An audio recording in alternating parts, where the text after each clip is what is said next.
Asia কাপে বাংলাদেশের ম্যাচের খেলা দেখতে খরচ করতে হবে মোটা অঙ্কের টাকা। বিস্তারিত প্রতিবেদনে। এশিয়া কাপ শুরু হতে বাকি আছে আর মাত্র 5 দিন। এবার আসরে গ্রুপ পর্বে টাইগারদের প্রতিপক্ষ শ্রীলঙ্কা, আফগানিস্তান ও হংকং। প্রথম পর্বে 13 ও 16 সেপ্টেম্বর শ্রীলঙ্কা এবং আফগানিস্তানের মুখোমুখি হবে বাংলাদেশ।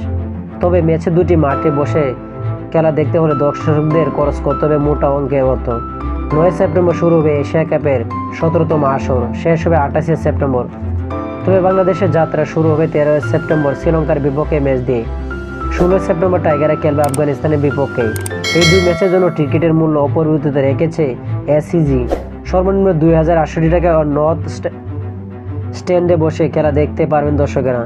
সাউথ গ্রাউন্ড স্ট্যান্ডে টিকিটের মূল্য 3447 টাকা।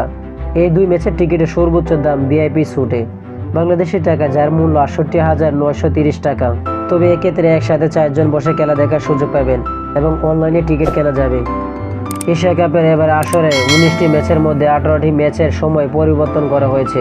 সংযুক্ত আরব আমিরাতের স্থানীয় সময় অনুযায়ী সব ম্যাচের শুরু হবে 6:30টায়, বাংলাদেশ সময় 8:30টায়। আবুধাবি জায়েদ ক্রিকেট স্টেডিয়ামে 15 সেপ্টেম্বর মুখোমুখি হবে সংযুক্ত আরব আমিরাত ও ওমান। বাকি সব ম্যাচের সময় পরিবর্তন করা হলেও শুধু এই ম্যাচের সময় পরিবর্তন করা হয়নি।